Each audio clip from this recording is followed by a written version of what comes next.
ሚስቱን የማይሰማ እግዚአብሔርም ሰውም ዓለምም አትሰማውም። ወዳጄ ትዳር የሁለት ሰዎች ጥምረት ብቻ ሳይሆን የሕይወት ስኬትና የበረከት ሁሉ መነሻ ነው። ይህ መነሻ ደግሞ ጤናማ የሚሆነው በሁለትዮሽ መደማመጥና መከባበር ላይ ሲገነባ ብቻ ነው። የሕይወት አጋሩን የቤት ምሰሶ የማይሰማ ሰው በሕይወቱ ትልቅ መሸነፍን ይጋብዛል። እንመልከተው በምሳሌ ከመንፈሳዊና ከፈጣሪ ሕግ አንጻር ማንኛውም ሰማያዊ እምነትና መንፈሳዊ ሥርዓት ለትዳርና ለሴት ልጅ ክብር ታላቅ ቦታ ይሰጣሉ። በሁሉም ሃይማኖቶች አስተምህሮ ውስጥ ትዳር የተቀደሰ የኪዳንና የአደራ መንገድ ነው። ፈጣሪ የሰጠውን የሕይወት አጋር በክፉ መያዝ፣ ሐሳቧን ማጣጣልና ስሜቷን ችላ ማለት በመንፈሳዊ ሕይወት ላይ ትልቅ እንቅፋት ይፈጥራል። የቅርብ ረዳቱንና አጋሩን እያሳዘነ እየበደለና ሳይሰማት ወደ ፈጣሪ የሚጮህ ሰው ጸሎቱና ልመናው ተሰሚነትን ያጣል። ፈጣሪ በሰዎች መካከል ሰላምንና ፍቅርን ይሻል። በተለይም ደግሞ በትዳር ውስጥ ያለውን መደማመጥ የበረከት ሁሉ መክፈቻ ያደርገዋል። ስለዚህ የቤቱን እውነተኛ አደራ ማክበርና ማዳመጥ ለፈጣሪ የመታዘዝ የመጀመሪያው ማረጋገጫ ነው። ከሰውና ከማህበረሰብ አንጻር ወይም የክብር ሚዛን ሰው በውጭ ዓለም የሚኖረው ክብር፣ አመኔታና ተሰሚነት የሚቀረጸው ከቤቱ ነው።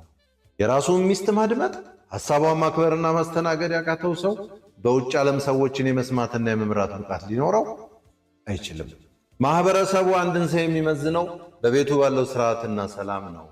በቤቱ ሰላም የሌለው የትዳር አጋሩን እያሳቀቀና ሐሳቧን እየጨቆነ የሚኖር ሰው በሰዎች ዘንድ እውነተኛ አክብሮትን አያገኝም።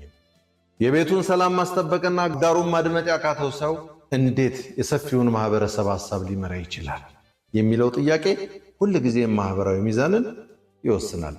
ከዓለምና ከስኬት አንጻር ወይም የውስጥ ሰላም ኃይል ዓለም ድምፅህን እንድትሰማልህና በሥራህ ስኬታማ እንድትሆን የውስጥ ሰላም ወይም ኢነር ፒስ ያስፈልግሃል።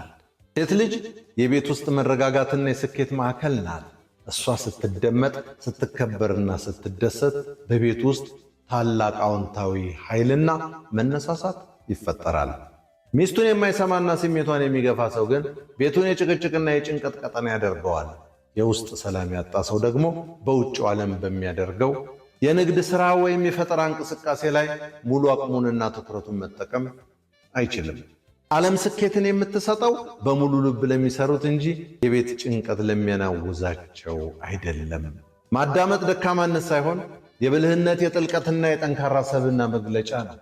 ሚስትህን ስትሰማ ለአንተ ያላትን ታማኝነትና የትዳርህን መሠረት ታጸናለህ። ልጆችህ በአርአያነትና በጥሩ ሥነ ምግባር የሚያድጉበትን ጤናማ አካባቢ ትፈጥራለህ። የፈጣሪን በረከት፣ የሰዎችን ክብርና የዓለምን ስኬት በር ትከፍታለህ።